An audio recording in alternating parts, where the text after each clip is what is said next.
everyone, welcome to this video. Have you ever wondered where the witches, wizards and fairies come from? But I find it fascinating. So today I'm going to be reviewing The Origins of Wizards, Witches and Fairies by Simon Webb. And if you don't know who Simon Webb is, he does History Debunked and he's on YouTube, a very popular YouTuber. Controversial, but very popular. So go and have a look, see what you think. But on the whole, I am interested in this book when I saw one of his videos about this idea. So let's go through what we think the origin of wizards, witches and fairies are. Let me know if you agree with him or disagree with him. What do you think? So let's deal first of all with the background. Why is it that all the fairy tales across all of Europe seem to be in the same world? Have you ever noticed that? There isn't like, you know, when you put Star Wars next to Star Trek, you automatically go Star Wars, Star Trek, or Dune. You put Dune in. And you're like, then you put Lord of the Rings in, or you put, I don't know, pick another, you know, theme. And you're like, you can identify them. However, when you put, so that's science fiction, basically. I know I put Lord of the Rings in there, but basically when you put Lord of the Rings, Disney, fairy tales, Harry Potter, it could all be in the same universe, even though it's at different times. It could be in the same setting. Whereas Star Trek is never the same as Star Wars, never in the same setting. They're totally separate settings. But yet, the fantasy in Europe seems to be all of a similar setting.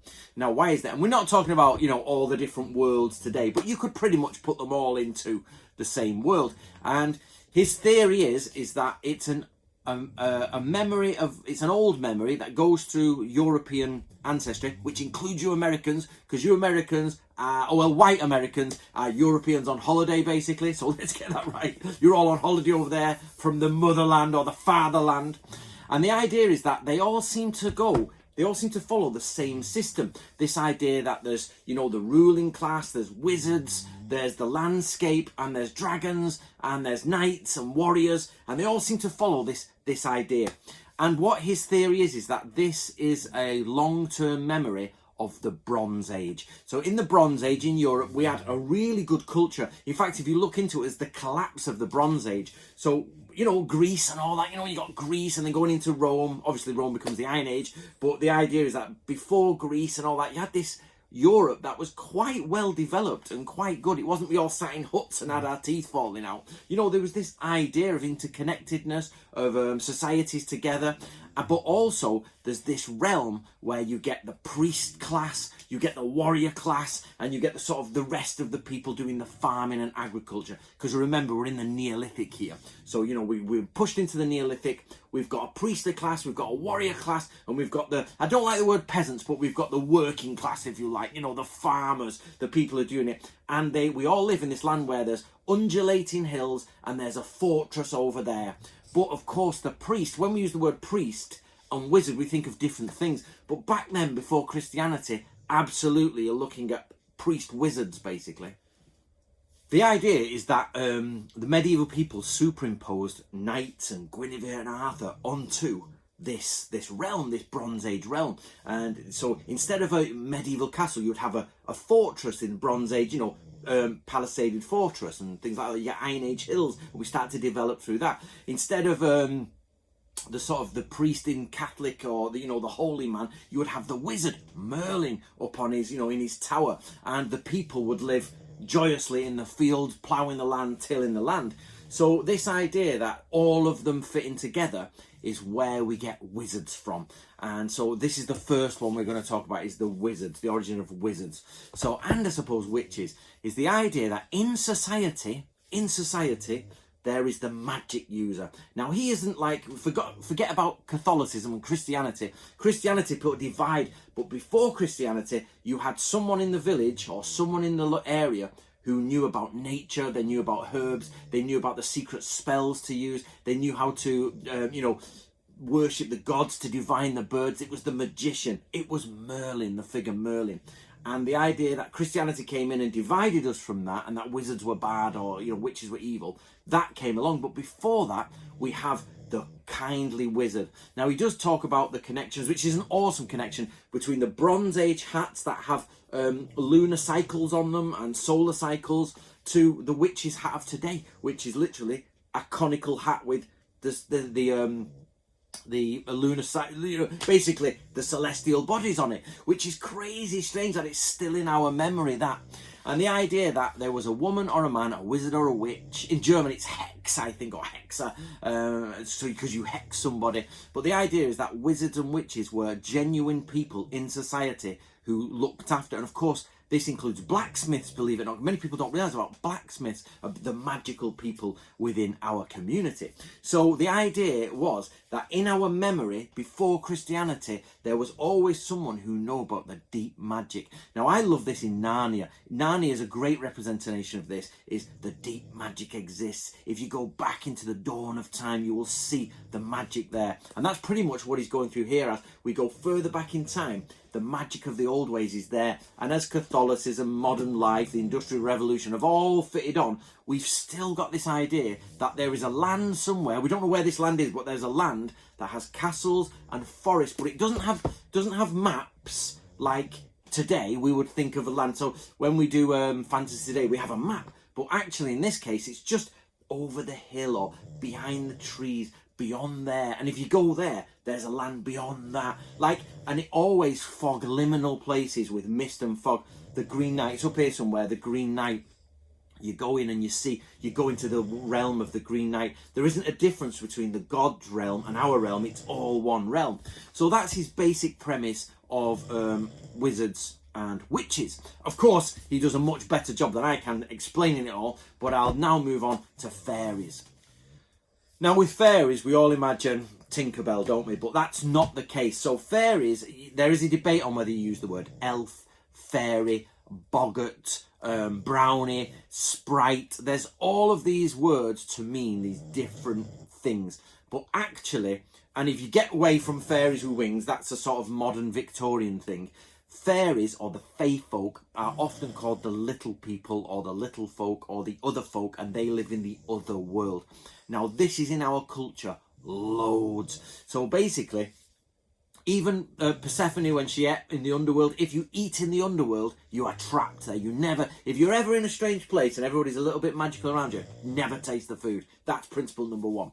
But basically, he's got this idea of where did this idea of fairies come from? So first of all, fairies are not fairies like you think. They are the fae folk, where they live in the hills, the barrows. They're the elves in the woods. And they are the people beyond. You can't quite see them, but sometimes you do. They might steal your baby. You need iron to protect yourself from them. They might help you, or they might kill you, or they might steal from you, or they'll bring destruction. But no matter what it is, there is a universal European idea that there is, even in Italy, North Italy, it's there as well, and it's Celtic and Germanic, it's in loads of different things. There's this idea that there's people on the outskirts of society, beyond where you can see, that live but will interact with us. They will disappear in an instant if you try to find them, but they, when they feel comfortable, will invade your area, come into your house, take milk from the churn,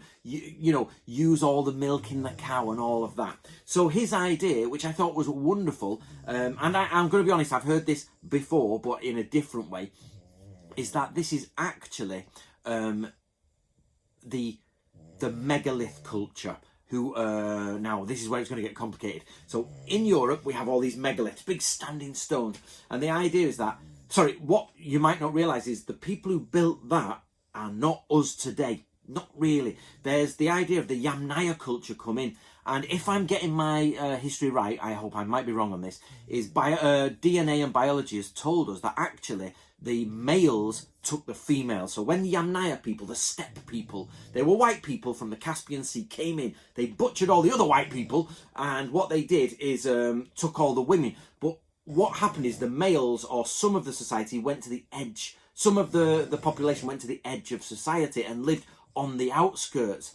Now these are biologically smaller, darker people, and so like the Welsh, Britons originally had like a swarthy is the word for it. They've got almost like a half Spanish sort of tint to them. They're Europeans, but they've got more of a Spanish. Like the Welsh tend to have that darkness about them and their dark hair. They are some of the original ones, obviously mixed in with the Yamnaya culture, but I'm getting too complicated here. The basic point is there was an invasion force that came over, did a lot of DNA moving, and the megalith builders stopped, and megaliths just stopped. And the people who built them lived on the outskirts of society, and they might come at night to your farm and steal your cow. They might come and use the milk. They might steal agricultural weapons.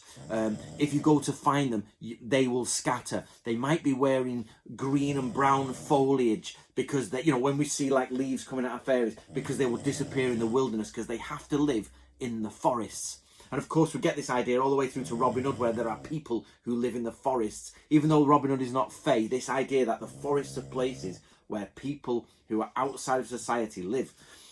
So I won't go on too long because you should read the book. But basically, I think it's a wonderful set of theories where the idea is that these are folk memories. Wizards, witches, fairies are memories of what has happened in our past. That even though it's not written down per se, it's culturally stayed with us. Now that brings me to a problem on this channel, is we often discuss oral tradition versus written history, and there is a divide between written history, oral tradition, and how far can you go before that oral tradition is no longer trustworthy. 100 years, 600 years, 10 years? The actual answer to this is sometimes oral tradition is useless after day one. You get day one and their memories are wrong, but in other ways oral traditions have been kept on for 100, 600, 1,000 years. Homer is an example of that. Beowulf is an example of that. But again, there is changes. So this idea, one of the ideas he talked about is that some of the fairy tales have been analysed by a university, and the fairy tales in Europe can actually be pulled back thousands, maybe 2,000-3,000 years, just the way they're structured. You can see other stories there that have come together, and you're like, its origin point is here 3,000 years ago. So we do have this cultural memory, but it can't be used exactly like history, as in like on this day this happened. Oral tradition can't be used like that, but it can give you an insight of what went on. So I'll stop harping on now. I hope you enjoyed that. I would love to know what you guys think below. Let me know, and if you're interested, remember, I often recommend books, and my books especially, things, but only get books that you can genuinely afford. And if you're interested in wizards and witches and fairies, I think so. It's well worth it. I enjoyed it. I hope you do too.